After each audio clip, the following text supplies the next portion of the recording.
बहुत समय पहले की बात है। एक नगर में भवानी सिंह नामक एक राजा का राज्य था।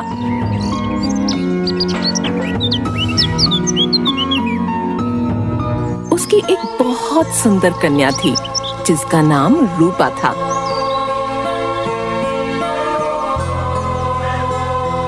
अपने रूप के कारण रूपा को सदा ये भय रहता था कि कोई राक्षस आएगा और उसका अपहरण करके ले जाएगा।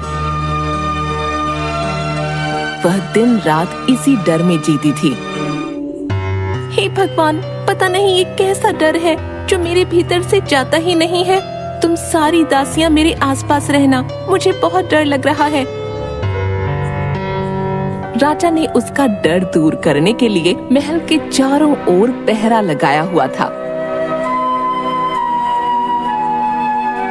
किंतु राजकुमारी का डर था कि जाता ही नहीं था।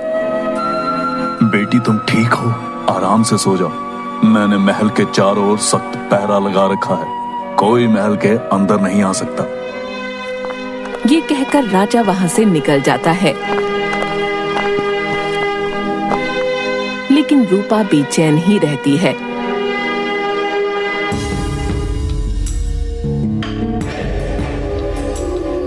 एक दिन एक राक्षस किसी तरह छुपकर राजा के महल में घुस गया।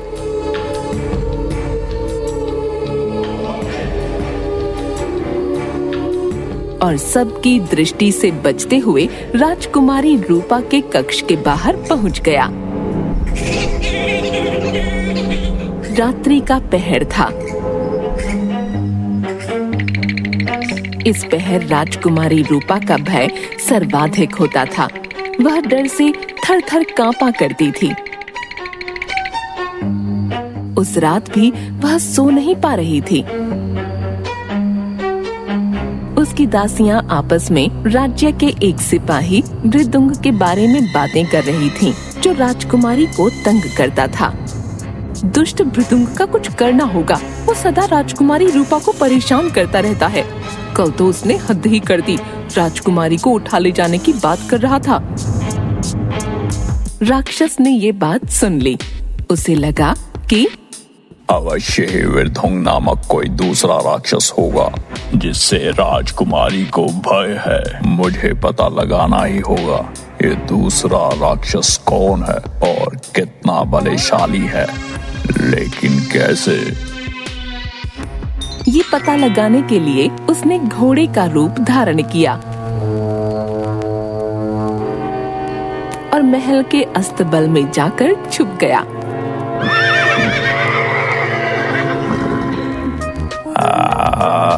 अरे अरे, कितनी बदबू है यहाँ, बहुत बदबू है।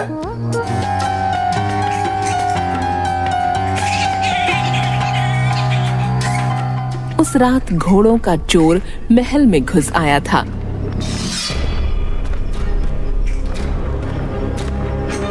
वह अस्तबल में ही छुपा हुआ था। उसकी मंशा उस रात एक घोड़ा चोरी करके वहां से भागने की थी। उसने अश्वरूपी राक्षस को अपने कब्जे में ले लिया और उस पर चढ़कर उस पर लगाम चढ़ा दी। इधर अश्वरूपी राक्षस ने सोचा कि यही मृदुंग राक्षस है, मुझे पहचान कर अब मेरा वध करना चाहता है। कैसे बचूं इस राक्षस के चुंगल से? वह बचने का उपाय सोचने लगा। अश्वचोर ने अश्वरूपी राक्षस पर चाबुक चला दिया। चाबुक लगते ही वह भागने लगा।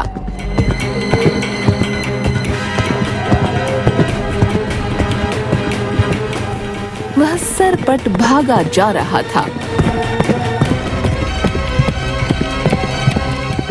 कुछ दूरी तय करने के बाद चोर ने घोड़े को रोकने के लिए लगाम खींची, किंतु घोड़े के भेष में राक्षस रुका नहीं और भागता ही रहा।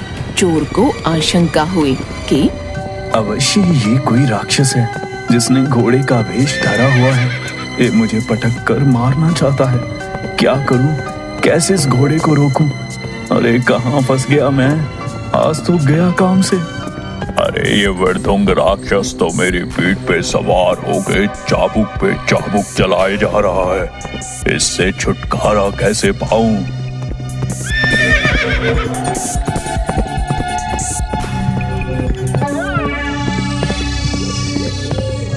कुछ दूर आगे बढ़ने पर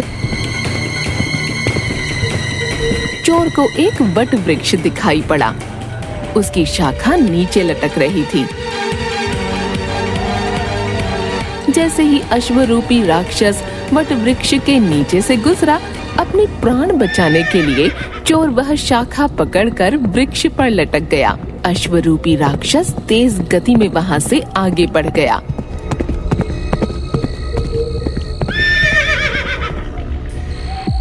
उस वट वृक्ष पर राक्षस का मित्र बंदर रहता था। वह समझ गया कि उसका मित्र अश्व के रूप में भयभीत होकर भाग रहा है। उसने उसे आवाज लगाकर कहा, मित्र, भयभीत होने की आवश्यकता नहीं। ये राक्षस नहीं बल्कि साधारण चोर है। मित्र बंदर की आवाज सुनकर अश्वरूपी राक्षस वापस आने लगा।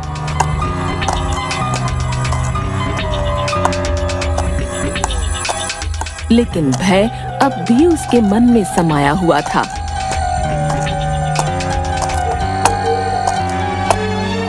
इधर चोर को बंदर पर बड़ा क्रोध आ रहा था।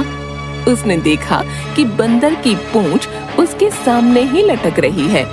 क्रोधवश उसने उसे अपने दांतों में दबा लिया और जोर से काटने लगा। बंदर को इससे अति पीड़ा हुई, किंतु वह अपने मित्र राक्षस के सामने स्वयं को कमजोर और चोर को बलशाली नहीं दिखाना चाहता था। इसलिए पीड़ा सहकर भी अपने स्थान से वह डिगा नहीं और बैठा रहा। लेकिन उसके मुख पर पीड़ा की झलक थी, जिसे वह चाहकर भी छुपा नहीं पाया।